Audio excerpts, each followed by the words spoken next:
Sună-ți un prieten și spune că ai văzut-o pe iubita lui în mall cu altcineva. Cum îl cheamă pe prietenul tău pe care vrei să-l suni? Numele lui este Alex, dar îi zic Codiță. De ce zici Codiță? Pentru că are o coamă foarte Ok, până mare. atunci poți să-l suni? Hai, salut, tovarășe. Vezi că am văzut-o pe prietena ta în mall. Nu, dar gen e mall.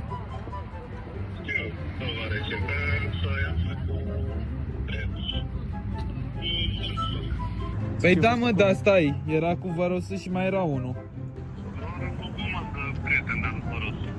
Bă, era unul care era de vârstă cu noi și cred că am văzut că se țineau de mână. Bă, pe bune, vino mai repede. Haide, vino, ca să vezi, să mă crezi.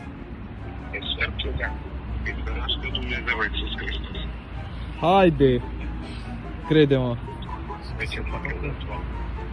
Bă, cine știe ce se întâmplă, vino, că se poate întâmpla ceva mai grav. Hai, vino. Ce crezi, frate, că te-a crezut? Adevărat acum. Nu sunt 100% sigur că m-a crezut, dar știa ceva că este gagică sa mult, dar... Deci gagică să chiar în mult cu altul, nu? Cum ar veni? Da, dar nu e cu altul, gen cu un alt bărbat, e cu Vărăsul pe bune acum. Și vă rusei femeie sau cum? Nu, Vezi că nu e cu alt bărbat. e unul micuț. Cât de mic? 3-4 ani diferență.